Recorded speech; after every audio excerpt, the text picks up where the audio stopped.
जय हिंद बच्चों, कक्षा 7वीं की हिंदी की पाठ्य पुस्तिका 11वीं हिंदी पाठमाला के चौथे पाठ के तीसरे भाग में आप सभी बच्चों का स्वागत है। बच्चों, पहले भाग में हम लोगों ने वो सूत्रधार के बचपन से लेकर इंजीनियरिंग की पढ़ाई करने जाने तक की कहानी पढ़ी।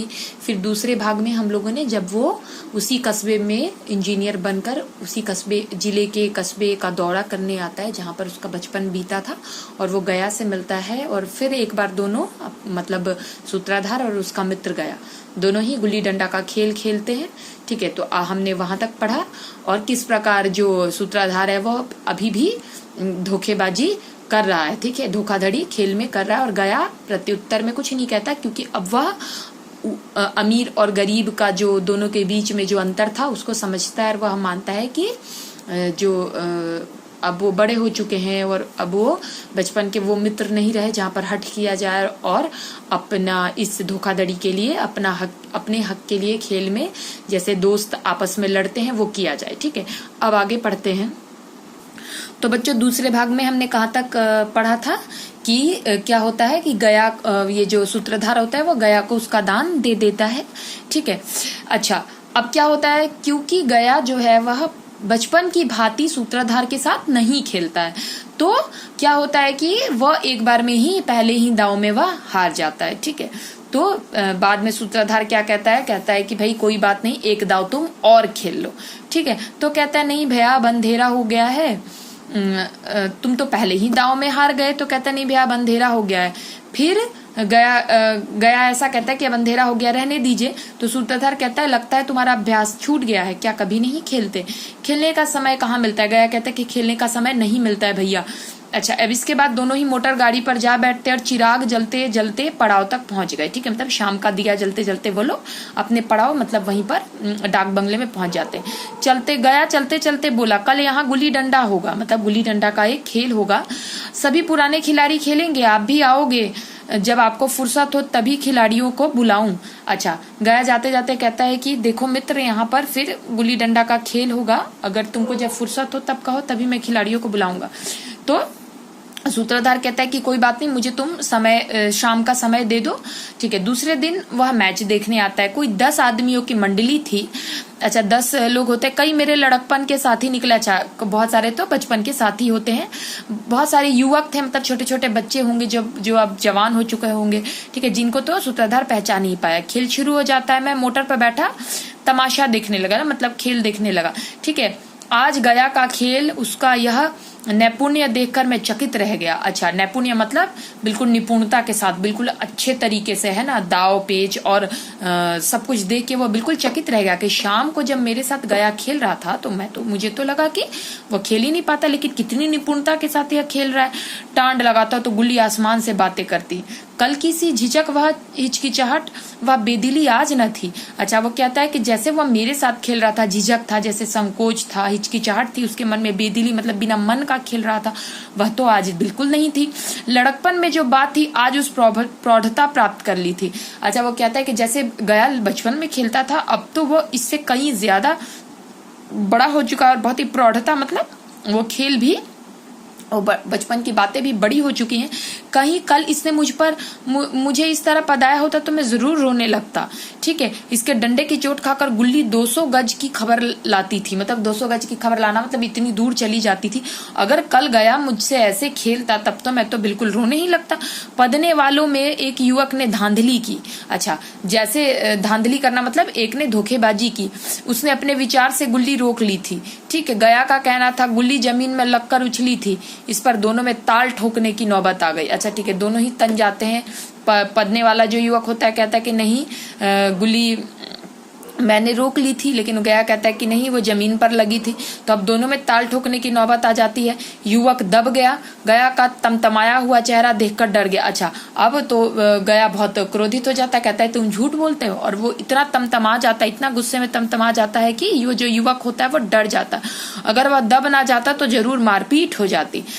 अच्छा, यहाँ पर सूत्रधार कहता है कि मैं खेल में तो नहीं था, पर दूसरों के इस खेल में मुझे वही लड़कपन का आनंद आ रहा था जब हम सब कुछ भूलकर खेल में मस्त हो जाते थे। अब मुझे मालूम हो गया कि कल गया ने मेरे साथ खेला नहीं, केवल खेलने का बहाना किया। उसने मुझे दया का पात्र समझा। मैंने धांधली की, बेईमानी की, पर उसे जरा भी क्रोध ना आया। ठीक है, अब सूत्रधार कहता है कि कल तो जो फिर गया मेरे साथ खेल रहा था वह तो मेरे पर दया कर रहा था, इस प्रकार तो वह बिल्कुल नहीं खेल रहा था। वो बहाना कर रहा था कि चलो ठीक है खेल लेता हूँ।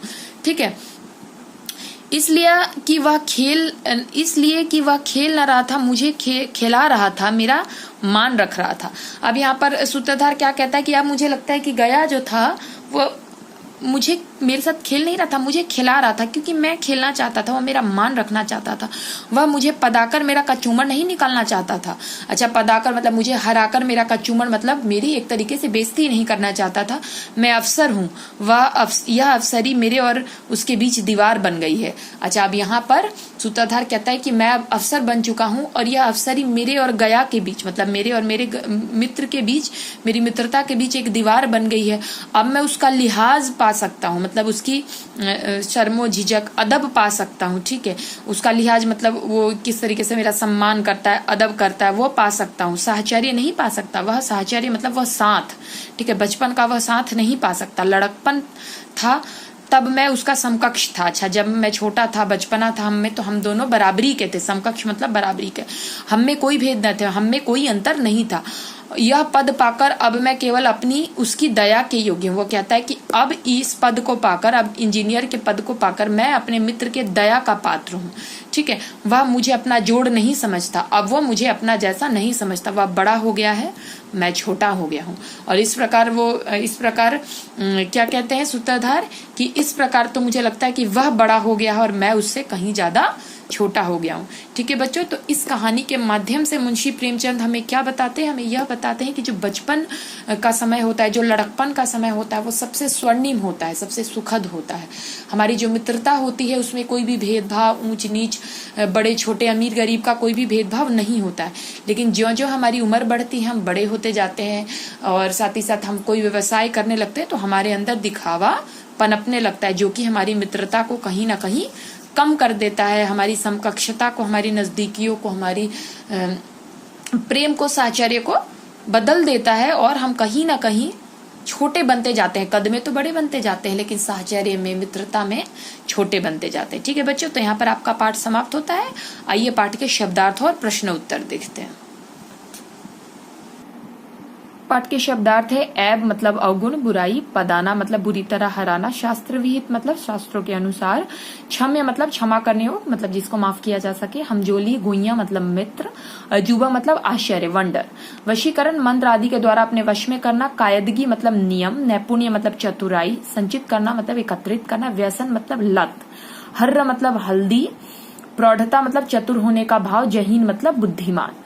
ठीक है, अच्छा इसमें कुछ मुहावरे भी हैं, जैसे फूलाना समाना बहुत खुश होना, काया पलट होना बहुत ज्यादा परिवर्तन होना, ताल ठोकना होता है लड़ने भिड़ने के लिए तैयार हो जाना, व्यसन बढ़ना मतलब दोष लगाना, जीठ उड़ाना मतलब लंबी लंबी हाँकना। ठीक है, अब इसके प्रश्न है बच्चों, तो आपको मैंने प्रश्न के नियम बताए ही है कि जो पहले खंड के प्रश्न होंगे उनके उत्तर आपको कम से कम शब्दों में देने और दूसरे खंड के उत्तर को आपको थोड़े विस्तार पूर्वक देने। ठीक है, तो पहले खंड का पहला प्रश्न है गुल्ली डंडा खेलने से शरीर को क्या हानि हो सकती है? तो हमको चोट वगैरह लग सकती है। ठीक है, अच्छा खेलने के लेखक के अनुसार विलायती खेलों में सबसे बड़ा दोष क्या है? तो विलायती खेलों में सबसे बड़ा दोष यह है कि यह खेल बड़े महंगे होते हैं और गरीब घर के बच्चे ऐसे खेलों का बोझ नहीं वहन कर सकते, भार नहीं वहन कर सकते, मतलब इतना पैसा वो खर्च नहीं कर सकते। लेखक ने गया को अपनी दाव देने से किस प्रकार पीछा छुड़ाया? तो लेखक ने गया को अपना दाव देने से इस प्रकार पीछा छुड़ाया, बोल दिया कि अब मुझे जाना है, काम करना है, खाना पीना है। ठीक है, तो वो कहता है, बहाना बनाता है और चला जाता है क्योंकि उसे पता था कि मैं हार जाऊंगा। गया लेखक द्वारा फेंकी गई गुल्ली को क्यों नहीं पकड़ना चाहता था? अच्छा, गया लेखक द्वारा फेंकी गई गुल्ली को इसलिए नहीं पकड़ना चाहता था क्योंकि उसको पता था कि लेखक जो है मतलब मेरा मित्र जो है वह बड़ा अफसर बन गया और उसको हराना अच्छी बात नहीं है। खेल में लेखक द्वारा बार बार धांधली किए जाने पर भी गया ने विरोध क्यों नहीं किया? अच्छा, गया ने इसलिए विरोध नहीं किया बच्चों क्योंकि अब वो मानता था कि अब उसका मित्र जो है वह बड़ा अफसर बन चुका है और उसकी इज्जत, उसकी अदब उसे करनी चाहिए। अब वो साहचर्य और ये सारी चीजें अपने बीच में महसूस नहीं करता था, वो सिर्फ ये महसूस करता था कि मेरा मित्र बहुत बड़ा अफसर है। अंत में लेखक को गया के खेल के विषय में क्या मालूम हुआ? अंत में लेखक को गया के खेल के विषय में यह मालूम होता है कि गया अपने खेल में अधिक निपुण हो चुका है पहले से, ठीक है, उसमें अधिक चतुराई आ गई है, ठीक है, वह अच्छा खेलता है। मुझे तो लगता था कि वो खेलना भूल चुका है, लेकिन उसके खेल को देख के उसको लगता है लेखक को कि अभी भी उतने ही फुर्तीले मन से खेल को खेलता है जैसा कि वो पहले खेलता था, ठीक है। अब दूसरे खंड का पहला प्रश्न, लेखक ने अंग्रेजी खेलों की तुलना गुल्ली डंडे की श्रेष्ठता सिद्ध करने के लिए क्या क्या तर्क दिया। अच्छा ठीक है, तो लेखक बताता है कि देखो अंग्रेजी खेल जो है उसकी तुलना में उसने गुल्ली डंडे को श्रेष्ठ इसलिए बोला है क्योंकि देखिए बच्चे, अगर हम अंग्रेजी खेल खेलते हैं तो हमको उसकी किट मतलब उसके खेल की सारी सामग्रियां खरीदने के लिए बहुत ज्यादा खर्च भी करना पड़ता है, ठीक है। और सब लोग मध्य वर्ग परिवार के लोग अपने बच्चों के लिए ये सारी चीजें खरीद भी नहीं सकते। और गुल्ली डंडे में कोई खर्च नहीं है, लेश मात्र का भी खर्च नहीं है, और इसे कहीं भी खेला जा सकता है। और कहीं भी लकड़ी टहनी काटी, गुल्ली डंडा बनाए, खेलना शुरू कर दीजिए। कम समय में आप इसके सारे सामग्री को एकत्रित कर सकते हैं, इसमें कोई खर्चा भी नहीं है और आपको अच्छा भी लगेगा, ठीक है। अच्छा, गया ने लेखक को चाटा क्यों लगा दिया, लेखक ने इसकी शिकायत किसी से क्यों नहीं की। अच्छा, दूसरा प्रश्न है कि अच्छा गया ने लेखक को चाटा इसलिए लगा दिया क्योंकि जब लेखक की बारी थी तो गया ने खेला, लेकिन जब लेखक हार जाता है और गया की बारी आती है तो गया भाग जाता है। लेखक ने उसकी शिकायत किसी से इसलिए नहीं की क्योंकि वो अंदर ही अंदर शर्मिंदा था कि घर वाले कहीं ये ना कह दे कि अच्छा तो तुम पिट के आ गए नीची जात की बच्चे से, इसलिए उन्होंने घर पर किसी से इसकी शिकायत नहीं की। लेखक और गया ने बस्ती से दूर जाकर एकांत में गुल्ली डंडा खेलने का निश्चय क्यों किया। उन लोगों ने एकांत में गुल्ली डंडा खेलने का निश्चय इसलिए किया क्योंकि उनके मन में यह था कि कहीं बहुत लोग देख ले और भीड़ लगा दे तो खेलने में आनंद नहीं आएगा। प्रस्तुत कहानी में लेखक ने जीवन की सबसे रसीली याद किस घटना को और क्यों बताया। तो प्रस्तुत कहानी में लेखक ने गया को बताया कि जब गया ने उसे एक डंडा लगा दिया था जोर से, जब वो अपना दाव छोड़कर जा रहा था, तो वह उसकी सबसे ये सारी यादें जो है बचपन की वो सबसे रसीली याद है। और उसने गया को इसलिए बताया क्योंकि वो गया से भी पूछता है कि तुम्हें मेरी याद नहीं आती, और वो बताता भी है कि ये सारी बातें याद करके मैं बहुत खुश होता हूँ। लेखक गया के दूसरे दिन के खेल को देखकर चकित क्यों रह गया, क्योंकि जब लेखक के साथ गया खेल रहा था तो इतने अच्छे तरीके से नहीं खेल रहा था, वो तो सिर्फ लेखक पर दया करके उसको खिला रहा था। लेकिन जब उसकी चतुराई, उसकी निपुणता और उसकी वही फुर्तीलापन उसने दूसरे दिन के खेल में देखा तो वह चकित रह गया। प्रस्तुत कहानी के आधार पर गया के चरित्र की 3 विशेषताएं बताइए। तो प्रस्तुत कहानी के आधार पर हम कह सकते हैं कि गया जो था वह एक खेलने में बहुत ही अच्छा था, फुर्तीला था। और एक दूसरी विशेषता हम उसकी यह बता सकते हैं कि जब वह अपने मित्र को देखता है कि उसका मित्र बहुत ही ज्यादा, हाँ, तो बच्चों आप ये बता सकते हैं कि उसकी स्मरण शक्ति मतलब याद रखने की का जो गुण था, स्मरण शक्ति, वो बहुत ही तीव्र थी, ठीक है, क्योंकि जैसे ही वो अपने मित्र को देखता है उसे पहचान जाता है। दूसरा कि वह बहुत ही अच्छा खिलाड़ी था क्योंकि अब वो अपने मित्र को हर बार गुल्ली डंडे के खेल में हरा भी देता है, ठीक है। और तीसरा मैंने आपको पहले ही बता दिया कि वह अपने क्या करता था, आयु पद का सम्मान करता भी था। जब उसको पता चलता है कि उसका मित्र बहुत बड़ा अफसर है तो उसका सम्मान भी करता है, खेल में उसे नहीं हराता, ठीक है। बच्चों 2 यहाँ पर आपको एक ग प्रश्न जो है यहाँ पर आपको इसका भाव आशय भी स्पष्ट करना है कि कौन निस्वार्थ किसी के साथ सलूक करता है, भिक्षा तक तो स्वार्थ के लिए दिए जाते हैं, ठीक है। तो यहाँ पर यह बताया जा रहा है कि यहाँ पर लेखक क्या बताते हैं कि निस्वार्थ भाव से कोई किसी के साथ अच्छा सलूक नहीं करता। अगर हम किसी के साथ अच्छा सलूक करते हैं तो कहीं ना कहीं उसके पीछे हमारा स्वार्थ छिपा हुआ होता है, ठीक है। हम तो भिक्षा मतलब भीख भी स्वार्थ के लिए ही देते हैं। अगर हम किसी को भीख देते हैं तो हमारे बच्चों, हमारे मन में क्या लालच होता है कि वह हमें दुआ देगा और हमारी सलामती के लिए, ठीक है, हमारे अच्छा रहने के लिए दुआ देगा। अच्छा, दूसरा है रिश्वत देकर तो लोग खून भी पचा जाते हैं, ठीक है। तो यहाँ पर प्रेमचंद जी ने वो रिश्वत वगैरह जैसे घूस वगैरह लिए जाते हैं ना, उसके विषय में बताया है कि आजकल लोग क्या करते हैं कि पैसे के बल पर झूठ को भी सच बना देते हैं और सच को भी झूठ बना देते हैं, ठीक है बच्चे। तो इस भाग में मैंने आप सभी को बचा हुआ पाठ भी पढ़ा दिया, ठीक है। इस पाठ से हमने क्या सीखा वह भी बता दिया और प्रश्न उत्तर भी बता दिए, ठीक है बच्चों। यहाँ पर इस पाठ का समापन होता है और असाइनमेंट और आपके सारे प्रश्न उत्तर आपको PDF के द्वारा भी भेज दिए जाएंगे, ठीक है बच्चों। नमस्ते, जय हिंद।